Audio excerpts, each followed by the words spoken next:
Kalau kamera biasa aku sebenarnya bagus. Kok produktivitas kelapa sawit saya makin berkurang ya? Cuma aku mikir kan, Tahun demi tahun kok berkurang ya? rupanya berubah. Kemarin Kali bayar. bulan 10 ton dari blok ini dapat. Kok sekarang berkurang ya? Padahal pemupukan, penyemprotan bisa lakukan. Kok banyak? Apalagi yang kurangnya? Aku tahu.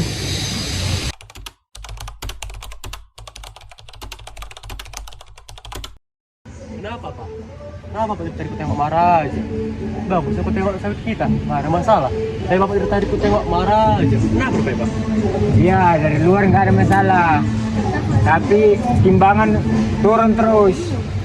Tak apa masalahnya. Padahal bibit beli mahal-mahal. Biaya pupuk sekian. Aduh, pusing awak ini. Adalah Pak. Kita ngeceklah dulu kayak mana ini masalahnya.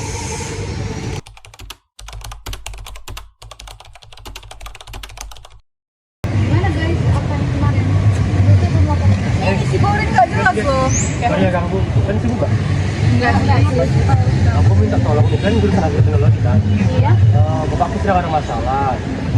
Dia kan itu sawitnya aku tengok bagus tuh, tapi produktivitas sawitnya menurun. Aku nggak tahu nih, saya kan pernah nih lakukan studi kasus seperti ini. Kan bisa nggak bantu bapak tuh menyelesaikan masalah di perkebunan ini? Tapi sebelumnya bapakmu tuh udah melakukan pemupukan yang efisien kah? Aku belum tahu. Kayaknya nanti bisa lah kalian lihat di Oh, lapangan. kita survei aja langsung gimana guys? Boleh? Jauh nggak? Iya. Lokasi di mana lokasi? Lokasi dekat kok dari sini tidak berapa kilometer. Atau kita sekarang aja? Boleh. Boleh. Sekarang aja. Lagi free juga kan? Udah, let's go.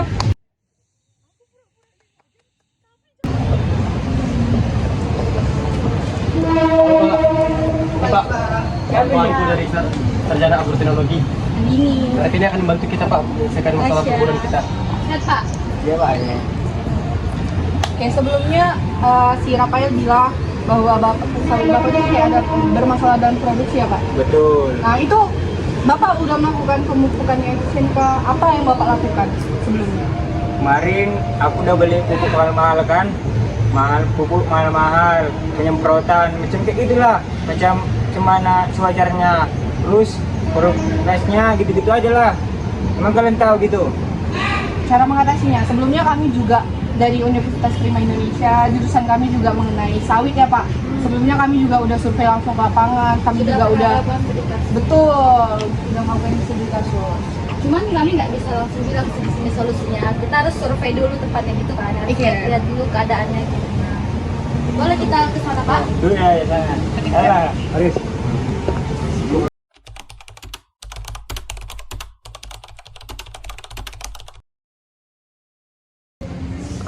Nah, ini deh, yang bagus itu. Ini juga ya Pak, bagus lagi. Iya.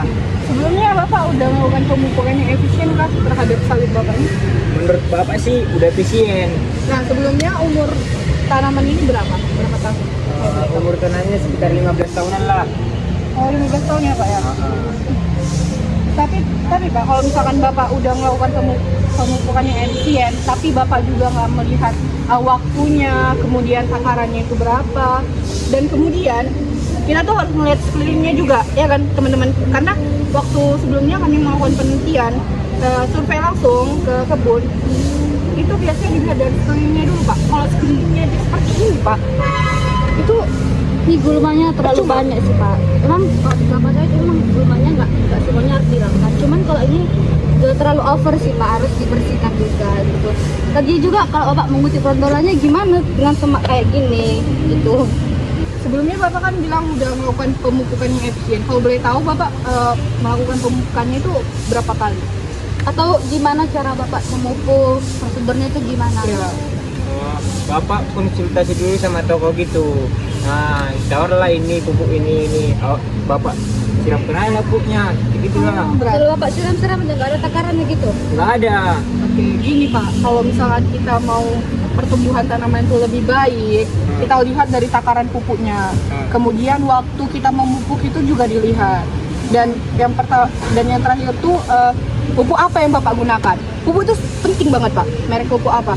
Karena dari semakin bagusnya pupuk tersebut, maka tanaman juga akan semakin berkembang lebih baik seperti itu. Iya. Kalau kita gunakan pupuk yang abal-abal sama aja kan? Lagi juga Bapak bilang asal disebar aja. Kalau Bapak asal nyebar aja, ya gimana akan menyerap nutrisinya dan pohon ini juga akan mengelola semuanya dari tanah itu. Kalau Bapak juga masih salah dalam prosedur penyerahan pupuknya ya kan. Nah, sebelum Bapak juga melakukan pemupukan, Bapak harus lihat dulu gulmanya, Pak. Nah, seperti ini, Pak. Kalau misalkan gulma sebanyak ini, Bapak siramkan aja di sekeliling, memang tumbuh, tapi nggak produktif.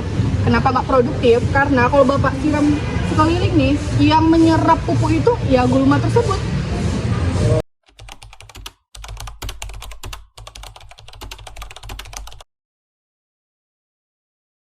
Kalau dari analisis yang telah kami teliti kan Pak, cara Bapak itu tadi salah. Kami sarani Bapak menggunakan pemupukan organik. Itu bisa melalui pupuk kompos, pupuk kandang atau tandan kosong sawit Pak. Terus gunakan secara rutin untuk memperbaiki struktur tanah dan meningkatkan C organik. Jadi Bapak harus menggunakan penerapan pemupukan yang bagus, yang berbasis data atau analisis, tepat jenis, tepat dosis, tepat waktu, dan tepat cara aplikasinya. Jangan hanya mengandalkan jadwal umum, sesuaikan dengan kondisi tanah dan umur tanaman Pak. Jadi jangan Bapak nggak boleh asal sebar kayak yang tadi Bapak bilang. Oh gitu ya Dek ya. Iya Pak. Pantes produktivitas sawit Bapak itu menurun Dek ya. Jadi kedepannya Bapak harus memperbaiki lagi Pak. Kedepannya Bapak harus ikuti saran yang kami bilang Pak, biar kelapa sawit Bapak itu jadi bagus dan buahnya jadi banyak. Iya Dek. Nah sebelumnya Bapak udah tahu nggak dampak pengaruh dari gulma-gulma ini tersebut? Nah, kurang tahu juga Dek. Gimana Dek? Nah yang pertama itu buat pertumbuhan kelapa sawit dia itu Pak, dapat membuat diameter lingkar sawitnya jadi kecil. Nah seperti yang kita lihat dari ini, Bapak lihat kan kecil kan, makanya dia pertumbuhannya agak lambat. Kalau studi kasus yang kami jalani kemarin, kalau pertumbuhan tanaman sawit yang sudah 15 tahun ini saya kira terlalu masih pendek nggak sih teman-teman? Iya betul. Ya kan? Terus itu yang kedua, tempat sarangnya hama dan penyakit, termasuk itu kayak tikus ataupun jamur-jamur seperti ganoderma gitu Pak. Terus itu kesehatan tanah. Nah dengan tanaman yang banyak seperti ini, dia kan banyak menyerap air atau nutrisi hara ya. Jadi dia itu membuat tanaman kelapa sawitnya tidak dapat menyerap banyak tanah seperti itu Pak. Jadi tanahnya terlihat seperti kering. Nah kalau lihat kering kan, jadi dia tidak lembab seperti itu Pak. Nah pengendaliannya itu kalau dilihat secara mekanis itu bisa dibabat ataupun dipotong pakai harang seperti itu Ya. teman-teman, atau digarap pakai kayak di kebun itu sapu garap ya kan? Iya, iya. Kayak garap itu dia bentuknya. Terus itu kalau yang penggunaan dengan kimia bisa menggunakan herbisida. Terus itu tergantung dengan kondisi lapangan sih Pak. Seperti kalau dia banyak yang mau disemprot ya sesuai takarannya aja, Iya. biar dia juga tidak berpengaruh pada tanahnya gitu. Kayak gitu Pak. Intinya sesuai dengan takaran aja Pak. Jangan berlebih dan jangan kurang. Tepat. Waktu juga dilihat.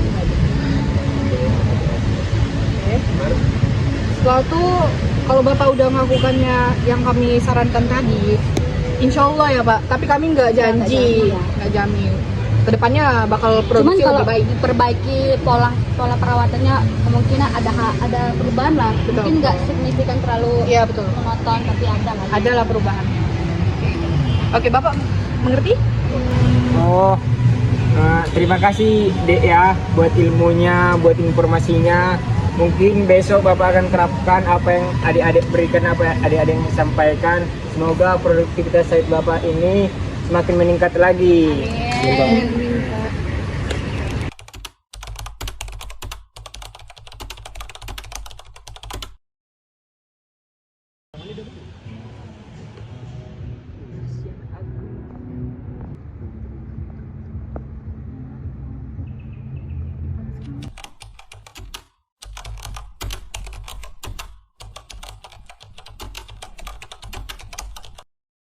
Baik, sekian video drama singkat dari kelompok kami. Bila ada kesalahan kata, mohon dimaafkan. Kami pamit undur diri. Saya Nina Al-Zahara. Dadah. Saya Tasya Purba. Dadah. Saya Mitra Diana. Bye bye guys. Saya Aldi Manulang. Saya Pelubis. Saya Punggar Tircayani. Jangan lupa nonton. Thank you for watching.